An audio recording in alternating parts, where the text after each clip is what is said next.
Magandang araw! Sa video na ito, tatalakayin natin ang buod ng ika-35 kabanata ng Ibong Adarna na may pamagat na Ang Nawawalang Singsing mula sa mga saknong 1,100 at 80 hanggang 1,239. Pag-aaralan din natin ang mga mahahalagang pangyayari, tauhan, tagpuan, talasalitaan at aral, mensahe o implikasyon na matatagpuan sa kabanatang ito. Simulan na natin. Nagpatuloy ang pagsusumikap ni Don Juan na matugunan ang hiling ng Haring Salermo na mahanap ang kanyang nawawalang diamanteng singsing. Sinabihan ni Haring Salermo si Don Juan na ang singsing ay matatagpuan sa gitna ng dagat at pag nakita ay ilagay ito sa ilalim ng kanyang unan.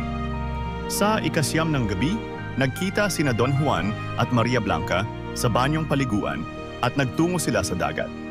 Sinabi ni Maria Blanca kay Don Juan na tadtarin siya ng pinong-pino at ihagis sa tubig.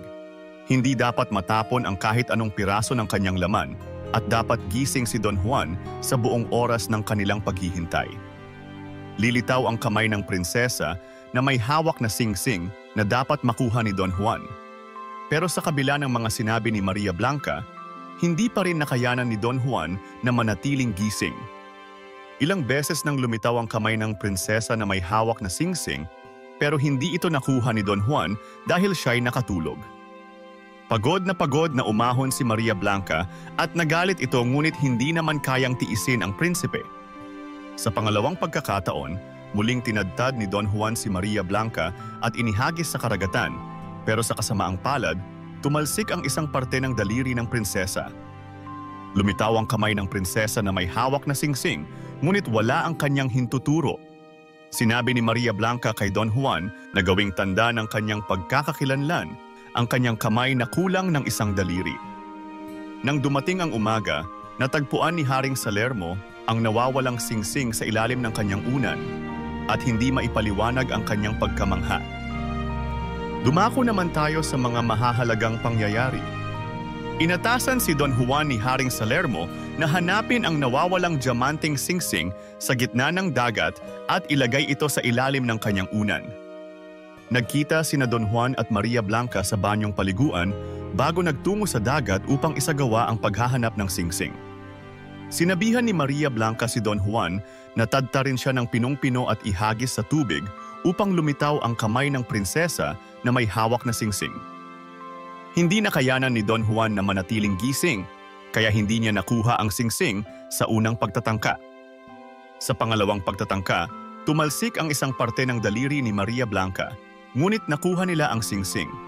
Ginawang palatandaan ng kanyang pagkakakilanlan ang nawawalang hintuturo ng prinsesa. Mga mahahalagang tauhan. Don Juan, ang prinsipe na inatasan ni Haring Salermo na hanapin ang nawawalang diamanteng singsing. Haring Salermo, ang hari na may hamon kay Don Juan na hanapin ang kanyang nawawalang singsing. Maria Blanca, ang prinsesang tumulong kay Don Juan upang mahanap ang singsing. Dumako naman tayo sa tagpuan. Ang tagpuan ng kabanata ay sa karagatan kung saan hinanap ang nawawalang diamanteng singsing ni Haring Salermo. Ngayon naman ay talakayin natin ang mga talasalitaan na ginamit dito. Hiyas, mahalagang bato o alahas. Lihim, bagay na hindi dapat ipaalam sa iba. Sikreto, nalingat, natanggal ang pansin. Natigmak, nababad. Pagal, pagod o labis na napagod. Pag-uyam, pambabatikos o pangungutya. At ngayon ay alamin naman natin ang mga aral o mensahe ng kwento. Ang pagtitiis at sakripisyo para sa mahal ay maaaring magdulot ng tagumpay, tulad ng ginawa ni Maria Blanca para kay Don Juan. Mahalaga ang pagiging alerto at mapagmasid sa bawat sitwasyon upang hindi mapalampas ang pagkakataon, gaya ng nangyari kay Don Juan sa kanyang unang pagkabigo.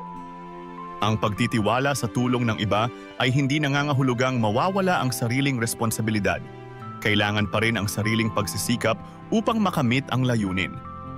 At diyan nagtatapos ang ika-35 kabanata ng Ibong Adarna, ang nawawalang singsing. Ano ang natutunan mo sa kabanatang ito? I-comment mo na ang iyong sagot. Inaanyayahan ka din namin na i-like, subscribe at i-click ang notification bell para lagi kang updated sa mga susunod naming videos. Hanggang sa muli, maraming salamat sa panonood.